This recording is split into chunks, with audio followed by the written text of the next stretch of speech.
Shalom. Puji Tuhan, kita kembali akan melanjutkan apa yang sebenarnya Tuhan bicara. Sebenarnya sudah sangat lengkap, maksudnya apa yang saya dapat sudah dikhotbahkan. Puji Tuhan, ada sebuah koneksi, berarti ada sebuah kebenaran yang Tuhan akan terus bicara buat kita. Kita berdoa, Tuhan nyatakan kebenaran-Mu lebih dan lebih lagi. Ajari kami dalam kedalaman dan ajari kami untuk menangkap hati-Mu sendiri. Buat kami punya telinga yang mendengar dan buat kami punya hati yang merespon dengan benar setiap kebenaran-Mu diberitakan. Terima kasih buat pagi hari ini. Kami tahu akan cinta-Mu yang Kau terus bawa kami. Kami tahu akan terus kerinduan-Mu untuk kami, untuk supaya kami mengerti tentang kehendak dan rencana-Mu. Mari Tuhan, ajar kami. Jangan pernah berhenti untuk terus mengajari kami. Sekalipun kami kadang Tuhan sangat minim untuk menerimanya. Ada banyak yang Kau sudah beri, tapi seringkali kami masih menerima sangat sedikit. Tolongin kami hari ini untuk mengerti apa yang Engkau mau. Dalam nama Yesus, amin. Saya akan berbicara tentang kecerdasan spiritual. Saudara, sebenarnya pada waktu saya menyiapkan ini, saya itu menangkap apa yang dikatakan atau merenungkan apa yang dikatakan oleh Panglima. Beliau katakan bahwa kalau kita ini menangkap yang dari Tuhan, kita mampu untuk mengerjakan yang sebenarnya banyak hal yang Tuhan siapkan. Bahkan kita bisa membuat apa yang sebenarnya Tuhan beri buat kita. Saya akan awali dengan ayat yang berkata di dalam Roma 12 ayatnya yang kedua. Di situ dikatakan, janganlah kamu menjadi serupa dengan dunia ini, tetapi berubahlah oleh pembaharuan budimu, sehingga kamu dapat membedakan manakah kehendak Allah, apa yang baik, yang berkenan kepada Allah, dan yang sempurna. Saudara, saya terpesona dengan kata yang berkata, berubahlah oleh pembaharuan budimu. Dan kita itu hari-hari mengembangkan budaya. Dan sejujurnya saya itu memiliki atau dengan belajar ini sampai berapa ya pikiran saya sampai 1 tahun mungkin kalau kita perfect shalom atau yang lain, sampai saya sering bayar denda pada waktu di hari Sabtu karena sebenarnya banyak yang saya tidak lakukan karena pikiran saya senang dengan ayat yang mengatakan begini, dalam 1 hari 1 bangsa dilahirkan, ada perubahan yang spektakuler gitu ya, ada banyak keajaiban yang terjadi.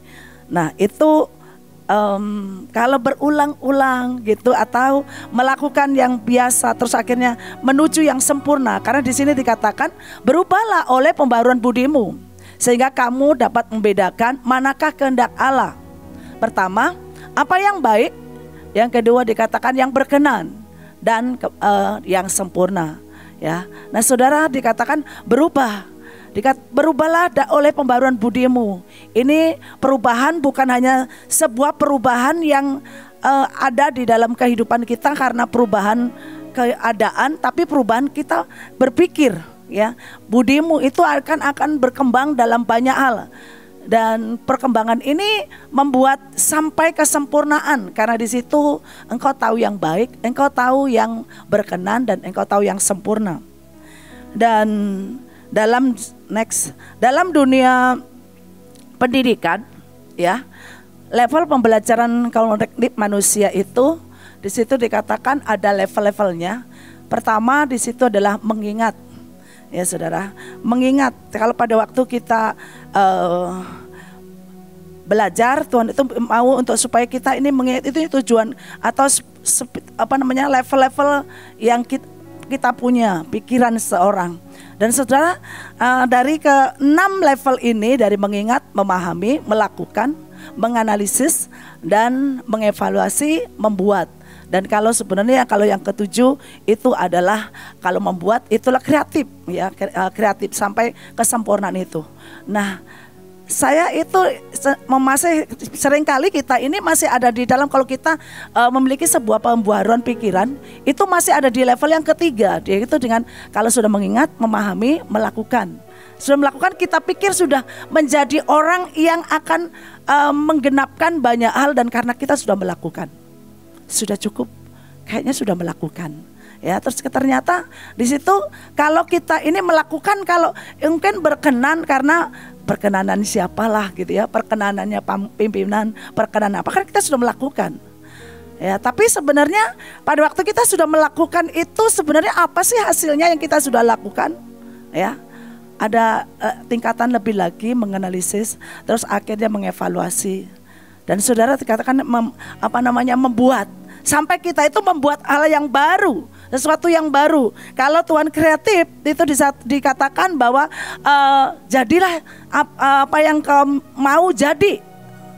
Itu kepikiran yang tingkatannya sudah tingkatan yang dipenuhi dengan pikiran yang benar-benar bisa mencipta. Kalau kita mempunyai otak gitu ya, kalau di otak kiri dan otak kanan, pada waktu kita pagi, sore hari atau malam hari sebelum tidur, besok apa yang akan kita lakukan? Pasti kita akan pikirkan.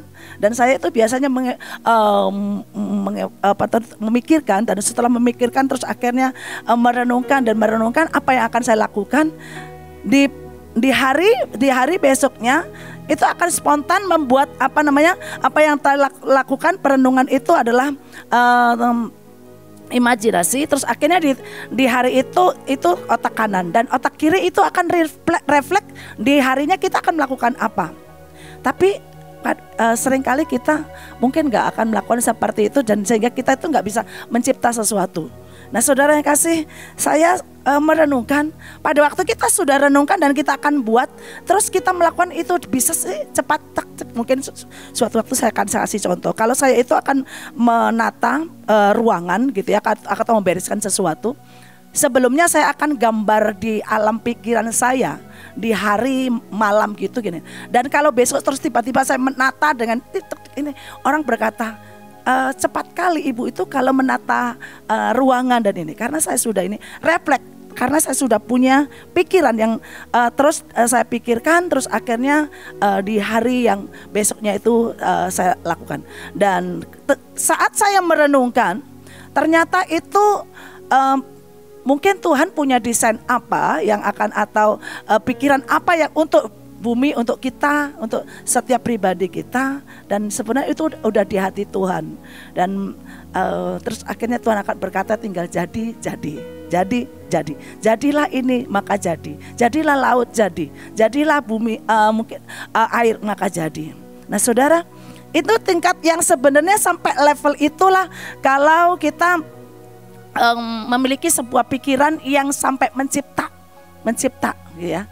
Nah, saya mungkin tidak bisa menerangkan dengan jelas, karena pada waktu saya merenungkan, karena ini sebenarnya sangat singkat, saya merenungkan berulang-ulang karena ada banyak hal yang sebenarnya pada waktu membudayakan, atau kita pengen budaya, maksudnya mengembangkan budaya ini dan itu gitu ya. Terus apa sih yang seringkali stuck dalam kita, dan kita tidak bisa mengalami yang kesempurnaan yang seperti yang Tuhan mau, atau kita tidak bisa menghidupi atau melakukan seperti yang Tuhan mau, karena seringkali stuck di yang hanya melakukan sudah puas. Dan sebenarnya kita ini masih lebih lagi, kalau sempurna kita itu sampai punya kekuatan mencipta. Makanya pada waktu ada orang didoakan dan berkata sepakat gitu aja, dan itulah kecerdasan roh yang membuat akhirnya itu jadi.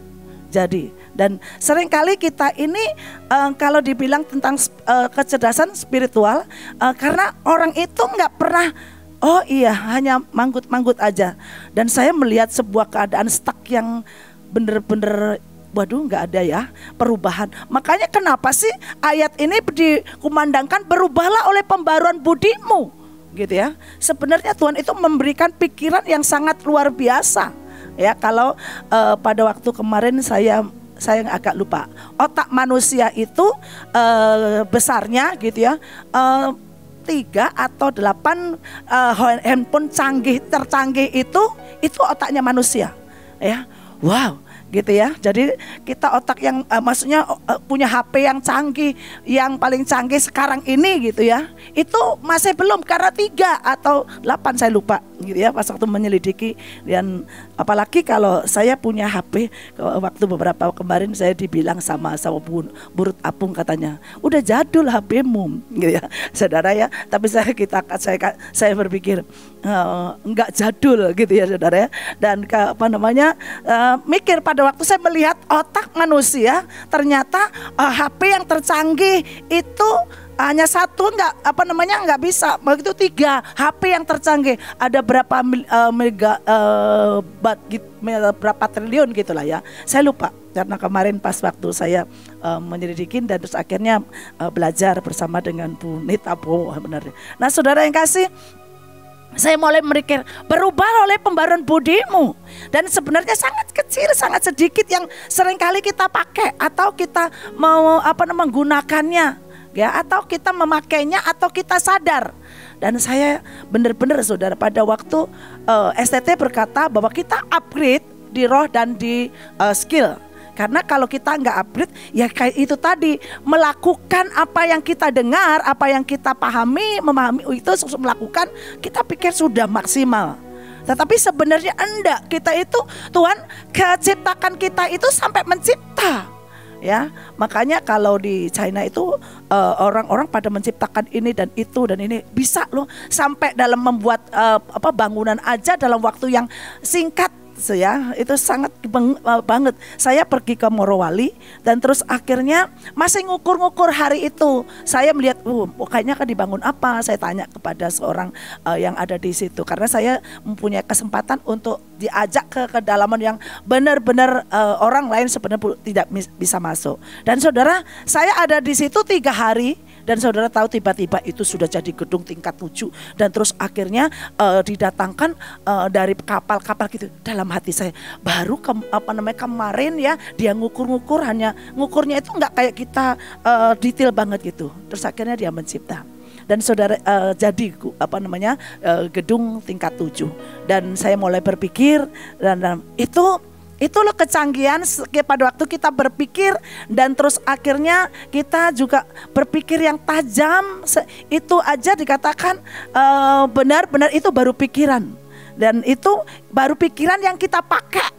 Dan apalagi kalau maksud yang sampai berkenan itu kan kecerdasan spiritual yang sampai akhirnya di roh dan sampai seterusnya. Next. Nah, saudara, kecerdasan spiritual dalam arti intelek atau di jiwa itu berkata bahwa dimensi kecerdasan yang lebih tinggi di luar ego, yang memiliki akses terhadap kualitas matang dan kemampuan kelanjutan yang dari diri sejati. Nah, saudara yang kasih, itu tahu kita ada tingkatan-tingkatan yang kita perlu pahami. Dan pada waktu kita melihat sebuah tingkatan di roh, jiwa dan tubuh yang andai kata itu semuanya menyatu, dan semuanya antara skill dan antara jiwa dan roh itu luar biasa kecerdasan manusia, kecerdasan yang ajaib. Makanya pada waktu Tuhan berkata, berubahlah. Saudara, tadi pada waktu kita doa, teriakan dari Panglima untuk supaya kami itu pertobatan lah gitu ya. Sejujurnya saya merenungkan, Tuhan, kita ini berapa banyak ya, berapa kali kita merasa sudah puas dan ini dan itu.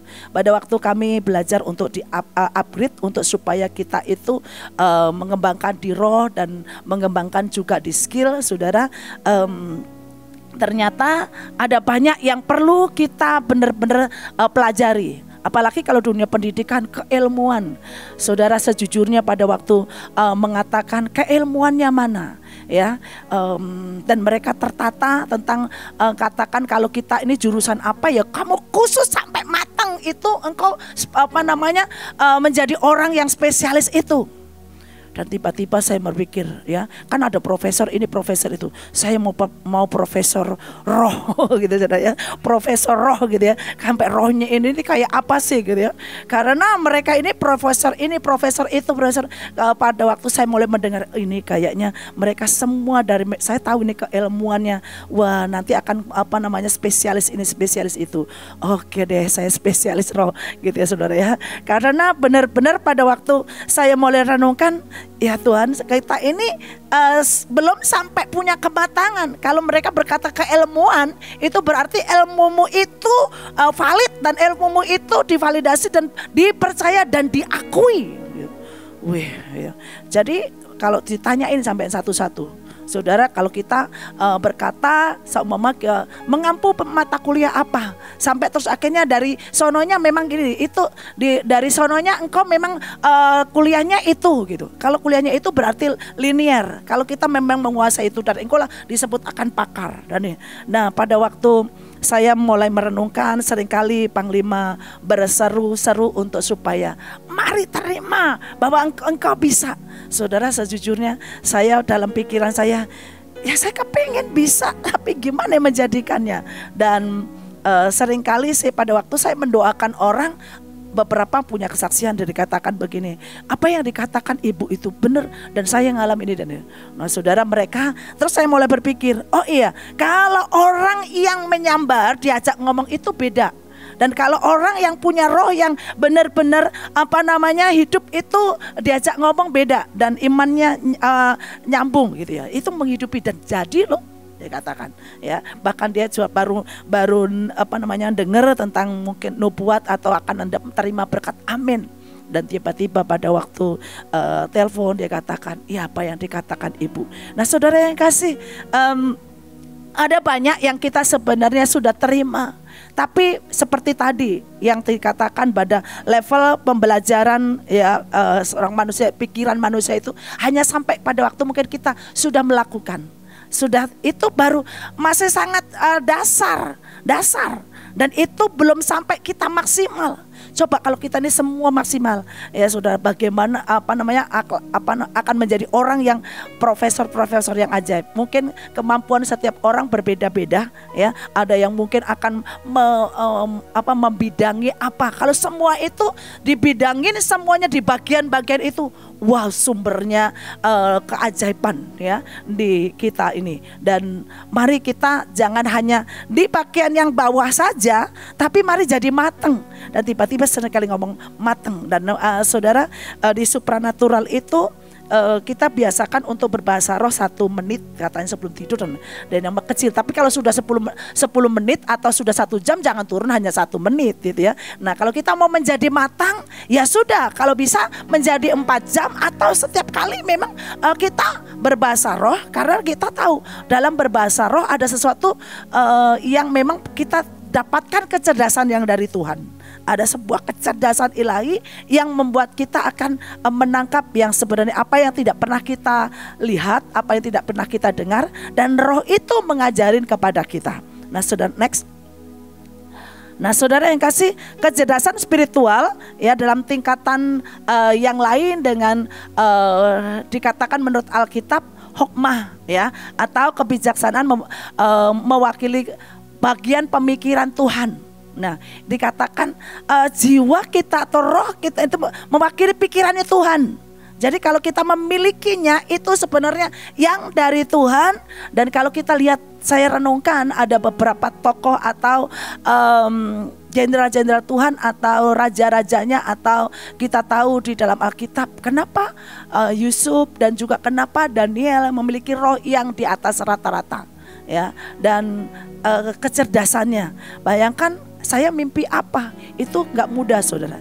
Tetapi gelombang itu roh, saudara aja kalau kita ini sebenarnya memiliki sebuah roh yang mampu mendeteksi atau roh yang kuat, terus kita ini bisa membaca sebuah gelombang yang ada di sekeliling kita. Waktu kita ikut upgrade atau pembelajaran dari kita ini upgrade di roh ya, kita mendapatkan dari Panglima. Panglima berkata, oh iya benar, memang bisa membaca gelombang orang itu, gelombang marah, gelombang apa yang dia miliki di hidup kita ya, dimiliki di setiap orang itu. Nah saudara yang kasih, nah kalau kita memiliki hikmat, orang itu kayak apapun merasakan pada waktu kita dekat dengan orang itu dan kita jalan dan melakukan apa seperti Panglima kemarin pada waktu di hari Sabtu beliau berkata, kayak apapun mungkin Panglima pernah diomongin orang tentang ini dan itu, tapi begitu ketemu beliau itu beda. Karena apa? Hikmat itu mengalir dan terus akhirnya gelombang pada waktu Panglima ketemu dengan orang itu ya, orang itu membaca gelombangnya. Iya, ternyata beda. Nah saudara yang kasih, kita ini pada waktu Tuhan berikan sebuah hikmat yang dari Tuhan gitu ya, bagaimana kita menggambarkan kebijaksanaan yang diberikan Tuhan itu, atau adakah sebuah gelombang atau kehidupan kita pada waktu kita memiliki kehidupan roh yang benar-benar matang di dalam kehidupan kita sehingga gelombang itu sampai dirasakan oleh banyak orang. Next. Nah, kecerdasan spiritual dalam tingkatan dikatakan di dalam Alkitab, ada yang mengatakan 1 Korintus 2 ayatnya ke-13 ya, saya baca terjemahannya saja ya. Di situ dikatakan, inilah yang kami ucapkan bukan dengan kata-kata yang diajarkan kepada kita melalui hikmat manusia, tetapi dengan kata-kata yang diajarkan oleh Roh, yang menjelaskan kenyataan rohani dengan kata-kata yang diajarkan apa saudara? Diajarkan Roh. Ya, diajarkan oleh Roh saudara. Makanya pada waktu kita ini berbicara dengan siapapun, pada waktu kita roh kita punya connect dengan Tuhan, dan itu mengajari kita dalam banyak hal, mengajarin kita untuk hikmat. Makanya kadang-kadang ada orang berkatakan, memang ibu ini bisnis apa ya, ngerti tentang urusan bisnis ya. Saya tahu Panglima ini kalau mau banyak orang konseling kepada beliau gitu ya, mau apa namanya pemerintahan, mau politik, mau bisnis, mau apapun, beliau punya jawaban. Karena banyak yang sudah konseling terus akhirnya punya kesaksian dan mereka bilang kepada saya ya kita mau konseling apa aja beliau akan bisa. Karena apa saudara? Ini ya sebenarnya katakan roh itu menolong dan mengalir di hidup kita dan sebuah kekuatan roh. Makanya ada orang yang tidak memiliki itu, yang kadang-kadang kenapa sih ini ya stuck di situ, dan kadang-kadang susah kalau kita mau menjelaskan atau kita mau mengajak lebih dalam lagi, akan susah. Karena apa? Ya karena hanya pikirnya sudah melakukan ya sudah. Padahal di situ pada waktu kita sudah merenungkan dan juga mulai terus fokus, atau kita juga belajar lebih dan lebih lagi, roh itu mengajarkan hal-hal yang lebih dalam apa yang Tuhan mau. Nah saudara, makanya dikatakan di dalam ayat yang pertama tadi kita baca, berubahlah oleh pembaharuan budimu supaya engkau dapat membedakan yang baik, berkenan, dan sempurna. Itu pasti ada levelnya. Saya suka dengan bagaimana sih dari apa yang dikatakan oleh tadi oleh beberapa ahli yang mengatakan tentang pikiran ya. A.T.B. Joshua itu mengatakan 3 hal untuk dia seringkali menggemakan, dan yang 3 itu pertama kalau dia mengajar gitu ya, slowly ya. Dia dikatakan pelan-pelan, terus repeatedly ya, dengan kata lain diulang-ulang, otentik dengan kata lain, dengan perhatian. Ya, dari tingkat itu, nah ada banyak orang itu tidak menaruh perhatian atau tidak mengulang. Ya, mengulang itu bukan berarti karena kita salah, tapi diulang-ulang, direnungkan, ya direnungkan, dan akhirnya terjadi sebuah sebuah kehidupan yang akhirnya kita hidupi. Dan saudara, ini yang seringkali T.B. Joshua lakukan pada waktu dia masih dalam pengajar, seringkali ngajar dalam pemuritannya. Nah, next, memilih untuk melihat ya, kecerdasan spiritual itu adalah memilih untuk melihat alam yang tak terlihat, yaitu iman atau kata-kata dari roh. Dari kita belajar dari ada 3 tokoh. Yang pertama di sini adalah Nuh. Ya, Nuh itu mempercayai peringatan yang tidak terlihat dan tidak takut akan cemoohan manusia, dan hal itu menyelamatkan keluarganya. Saudara, Roh tahu ke depan yang akan terjadi, dan kita menjadi percaya dan tetap membuat kita mungkin dilihat oleh orang itu sebuah kebodohan dan hal-hal yang tidak masuk akal. Tetapi pada waktu Roh sudah berbicara, dan itu tidak, kalau orang punya level yang seperti yang dikatakan sampai sempurna, itulah Rohnya akan menangkap jauh ke depan. Mungkin masih seringkali saya kalau dulu berpikir panglima kalau mendoakan seorang gitu ya, kita mungkin didoakan sebegini terus akhirnya ada nubuat. Beliau tahu 1 bulan sebelum kita melakukan ini dan itu. Dan saudara, mungkin itu sebulan agak lama, tapi kita belum melihat apa-apa. Tapi buat orang yang percaya, dia lakukan. Dan saudara tahu, sehingga apa yang beliau katakan, kadang-kadang kita masih bengong-bengong, masa iya sih, masa iya gitu ya. Tapi terus apa yang pernah dulu dikatakan terjadi. Nah saudara yang kasih, itulah yang dilakukan oleh Nuh. Nuh itu pada waktu mendapatkan sebuah perintah dari Tuhan mengabaikan semua ini karena rohnya nangkap jauh, ya, lebih ke depan, jauh lebih kuat ke depan, maksudnya bahwa mereka akan alami maksudnya di tahun walaupun banyak orang belum melihat dan nggak ada tanda-tandanya, tapi kecepatan roh itu sudah menangkap dan melakukannya. Ya. Dan yang kedua kita lihat tentang Abraham. Abraham percaya pada tanah perjanjian yang tidak terlihat dan ketakutan akan perjalanan yang tidak diketahui, dan memperoleh, ya, dikatakan peninggalan atau warisan dan warisan, ya, legacy atau dan warisan. Dan saudara yang kasih, kita lihat dari tokoh-tokoh ini, tokoh-tokoh ini kadang-kadang gak masuk akal, pergilah ke kota Anu, dan dia pergi. Saudara, sesuatu yang belum dilihat oleh mata kepala, tetapi di roh ini sudah melihat. Makanya Paulus ini pernah menulis yang dalam suratnya itu berkata, hendaklah engkau punya mata hati yang terang, dan engkau melihat, sehingga orang itu akan bisa melihat jauh ke sana. Ya.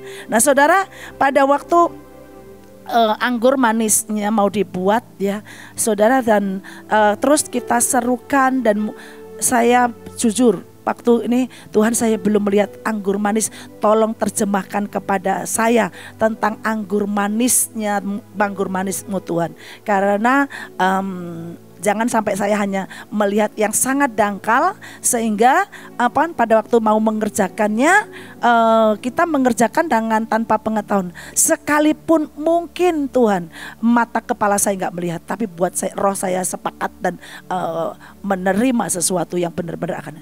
Kemarin semalam saya pergi ke ke PRC, dan saya nyembah sepanjang keliling lah jalan. Saya ketemu Misrin, tapi saya langsung jalan saja keliling sambil saya dengan anak STT, dia gitarin terus kayak nyembah, dan setiap pintu saya berkatakan dibuka pintu gerbang lawatan. Dan saya jujur saudara, saya pengen melihat anggur manismu Tuhan. Ya, dan di situ saya mulai sampai dari keliling sampai 3 kali, sampai akhirnya pintu-pintu saya buka di pintu-pintu jalan 6, jalan berapa itu gitu. Terus akhirnya di tengah-tengah saya nyembah, dan saya berkata, Tuhan, saya pengen melihat, ya mungkin bukan melihat dengan kasat mata, tapi saya melihat di roh. Dan berkata, saudara, pada waktu langit tiba-tiba cerah gitu ya, bulannya bulat banget gitu ya. Terus saya berkata, ya, oh enggak, maksudnya kemarin itu loh Bu, semalam gitu langsung gitu. Tiba-tiba saya itu berkata, di roh, saudara, tiba-tiba di roh dikatakan, ya, itu seperti Tuhan sedang tersenyum dan dikatakan, aku menantikan kalian kumpul di sini dan nantikan apa yang sebenarnya akan Tuhan buat. Dan terus akhirnya seperti kayak malaikat-malaikat, raja-raja itu datang. Terus wah udah kayak bener-bener aku juga mau datang. Kayak di langit itu tiba-tiba kayak malaikat-malaikat di sekelilingnya bulan yang bulat itu saudara gitu ya. Ya aku mau datang. Saksi-saksi itu sudah mulai kayak ikut doleng juga gitu saudara ya. Dan akhirnya saya mulai, Tuhan terima kasih. Dan saya tahu itu belum maksimal karena ya saya lihat, karena saya tahu Panglima lebih melihat yang detailnya dan banyak. Pada waktu beliau nangisin tadi di sini gitu saudara, tiba-tiba saya katakan, Tuhan ya parah ya, saya hanya melihat baik aja dari bulan ya, baik bulat, terus akhirnya masih sudah kayak puas. Tapi yang Tuhan mau buat itu bukan sampai di situ gitu ya, akan ada yang banyak yang sangat luar biasa. Dan saya katakan, Tuhan singkapkan lebih dan lebih lagi. Dan saya minta tiang awan ya di siang hari dan tiang api di malam hari gitu ya. Terus akhirnya nyembah lagi, puter gitu ya. Nah terus saya melihat, Tuhan di zaman kami ya, di zaman kami buatlah sesuatu yang mungkin anggur manis itu yang diceritakan maksudnya di dalam Alkitab mungkin kayak apa, atau juga yang banyak hal yang diceritakan seperti kalau kita mendengar tentang Abraham, tentang dikatakan Nuh ya saudara, mungkin kesulitannya, kesusahannya dan itu enggak diceritakan. Ya, walaupun diceritakan tentang diolok-olok atau diomongin oleh orang gitu ya, tapi detailnya mungkin ya. Terus saya mau berpikir, ini kalau nanti jadi buku kau tulis apa ya di surga gitu ya saudara ya. Nah, kembali lagi kepada yang di sini satu tokoh lagi yang di situ adalah Sarah. Ya, percaya pada pembuahan yang tidak terlihat dan bukan ketakutan yang akan usia yang terlihat dan mengandung meskipun ada keterbatasan alami. Saudara, di roh yang cerdas itu enggak hanya melihat yang kelihatan oleh keadaan manusia atau dengan kata lain fakta, atau juga dilihat karena situasi. Enggak. Ini dalam kehidupan kita hari-hari, ya saya seringkali ngomong kepada STT dan katakan begini, engkau bisa selesai sekolah akademik 2 tahun atau 4 tahun, tetapi sekolah kehidupan itu seterusnya. Kalau engkau nggak bisa menghidupi atau mengerti tentang sekolah kehidupan ini yang diajarkan Tuhan, tentang bagaimana engkau pada waktu ditempatkan atau engkau diutus atau engkau melakukan apapun di suatu tempat. Kalau engkau nggak ngerti sekolah kehidupan, engkau hanya melihat yang fakta mungkin atau melihat keadaan, mana Tuhan? Ya, mungkin akan terus bertanya, mana janji Tuhan? Tapi seorang yang memiliki kecerdasan spiritual itu akan menangkap jauh ke depan dan sekalipun tidak melihat. Ya, sekalipun tidak melihat, tapi dia percaya. Sekalipun tidak mengerti, ya, tetapi dia percaya. Dan inilah yang dikatakan bahwa pada waktu kita menjadi orang yang benar-benar berubah. Saudara, tadi yang pertama dikatakan berubah setiap season, setiap waktu. Perubahan itu memang akan ada, tetapi bisakah kita tetap percaya bahwa tetap Tuhan menyatakan janjinya, tetap Tuhan membuat keajaiban, dan tetap Tuhan akan menggenapkan rencananya. Dan mari kita hari-hari ini melihat sebuah penggenapan, dan mari kita minta sebuah kecerdasan spiritual yang dari Tuhan. Karena hanya dengan kecerdasan spiritual yang mampu menangkap jauh ke depan sebelum kita melihat kadang-kadang yang kita lihat secara kasat mata. Tapi kalau kita punya mata hati atau punya mata iman yang diterangi oleh Tuhan, maka kita akan melihat atau kita akan ada di dalam musim itu. Karena musim itu mungkin masih tersembunyi, belum kita masukin. Tetapi pada waktu kita memiliki kecerdasan ilahi adalah orang yang melihat sebelum mata jasmani mungkin melihat, dan situasi terjadi. Yang kita dengarkan atau pelajari di hari ini, di pagi ini. Terima kasih.